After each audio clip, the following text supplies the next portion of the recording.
Bonjour et bienvenue, c'est Bertrand de la Fondation Magister, l'école des héros du monde réel. Dans les derniers épisodes, on a commencé à parler des relations entre l'intelligence et la façon de penser, la façon d'approcher la vie, etc. Et en fait, toute cette dynamique entre l'intelligence et la façon de penser, c'est une des choses qui me fait dire que l'intelligence effective qu'on a, elle dépend beaucoup de la personnalité de notre identité et de la façon dont ça nous fait utiliser nos capacités. Et ce n'est pas une idée révolutionnaire, c'est quelque chose que certains auteurs ont réalisé, notamment vis-à-vis du modèle des Big Five. Le modèle des Big Five, c'est un modèle de la personnalité assez connu qui évalue la personnalité selon 5 tendances. L'ouverture à l'expérience, l'extraversion, la conscienciosité, l'agréabilité et le névrosisme. Le névrosisme, pour info, c'est tout simplement la prédisposition à être tourmenté par des émotions négatives. Et la conscienciosité, en très très gros, c'est la tendance à s'investir, à s'appliquer, à vouloir bien faire les choses, etc. Les 3 autres tendances s'expliquent bien d'elles-mêmes, je trouve. Et donc, pour en revenir à l'intelligence, il y a certains traits, il y a certaines tendances, comme la conscienciosité et l'ouverture à l'expérience, qui, quand ils sont très élevés, vont avoir un impact massif sur notre intelligence effective et le développement de notre cerveau. Et si vous faites attention, vous verrez que la particularité de toutes les tendances du modèle des Big Five, qui affectent potentiellement notre intelligence donc, c'est qu'en fait, elles sont loin d'être fixes. Elles sont toutes liées à un ensemble de comportements et d'attitudes. Et donc, on peut déplacer notre curseur selon la pratique qu'on a. Il n'y a pas un seul trait des Big Five que l'on ne peut pas faire bouger avec la bonne pratique. Par exemple, on peut tout à fait avoir des phases d'ouverture à l'expérience peu consciencieuses, puis ensuite avoir des phases inverses, des phases de fermeture à l'expérience avec beaucoup de conscienciosité. Et selon moi, en fait, c'est la clé pour débloquer son génie créatif.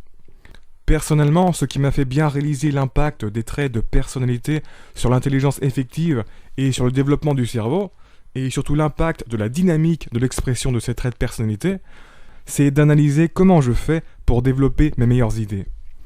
Et en fait, en prenant ce recul, j'ai réalisé que si l'un de mes traits de personnalité était différent ou s'exprimait différemment, je ne pourrais absolument pas travailler pareil.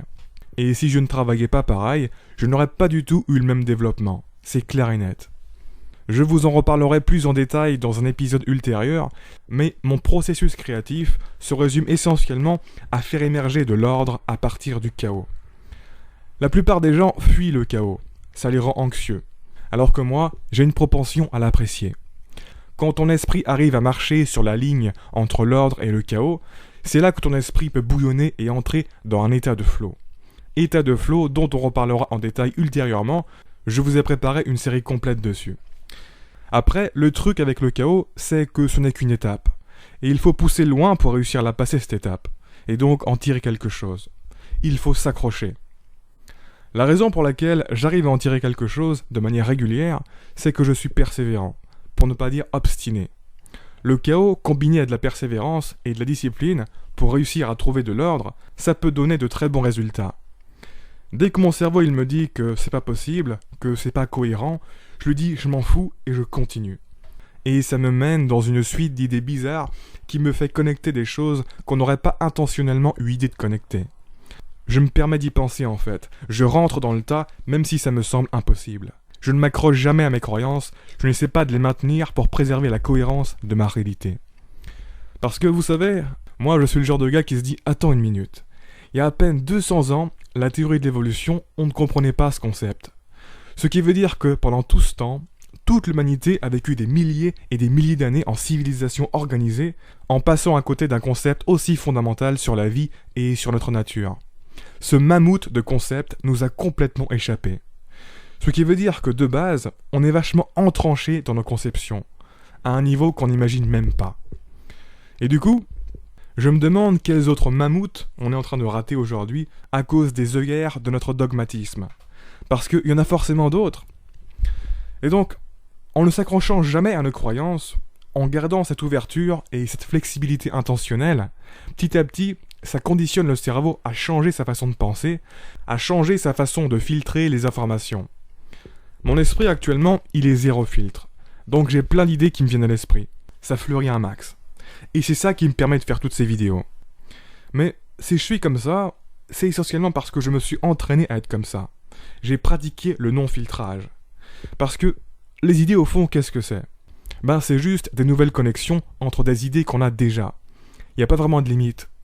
La raison pour laquelle on n'a pas sans cesse de nouvelles idées, ce n'est pas parce que notre cerveau ne peut pas, non, c'est justement parce qu'il s'en empêche. Il s'empêche de connecter les idées qu'il a déjà. Il essaie de garder une structure et un ordre logique dans les connexions. Parce que, d'un autre côté, si notre cerveau connectait sans le vouloir toutes les idées ensemble de manière complètement chaotique, ça n'aurait aucun sens et on perdrait en adaptation. Bref, quand tu entraînes ton cerveau à ne pas filtrer, quand tu entraînes ton cerveau à sortir de l'ordre et entrer dans le chaos, ça demande beaucoup d'efforts d'organisation pour ne pas rester dans le chaos et gérer efficacement toutes les idées qui vont émerger dans ton cerveau. Et c'est là qu'entre en jeu la conscienciosité et la discipline. La conscienciosité et la discipline viennent contrebalancer le chaos et tirer un nouvel ordre à partir de ce chaos. Parce qu'encore une fois, il faut bien comprendre que le chaos seul ne va pas t'aider. Tu ne peux pas te contenter du chaos sans le travailler derrière. Le chaos seul, ça fera de toi une sorte d'artiste loufoque qui part dans tous les sens et qui n'a aucun semblant de cohérence. Donc moi, je passe beaucoup de temps à créer du chaos et faire émerger plein d'idées qui vont dans tous les sens. Mais après cette phase, je passe aussi énormément de temps à créer de l'ordre, à tailler dans les idées, à les raffiner, etc. En mode très consciencieux. Et c'est cette combinaison dynamique entre l'ordre et le chaos, la clé derrière les productions à la fois originales et cohérentes. Et sur ce, on continue de parler de tout ça dans le prochain épisode, dans lequel on va éclaircir toute cette dynamique créative entre l'ordre et le chaos. En attendant, je vous invite à vous abonner si ce n'est pas déjà fait, à partager cette vidéo et laisser un pouce bleu si vous l'avez apprécié, ça m'aide pour le référencement. Quoi qu'il en soit, je vous remercie de m'avoir écouté jusqu'au bout et je vous dis à très bientôt pour la prochaine vidéo. Ciao!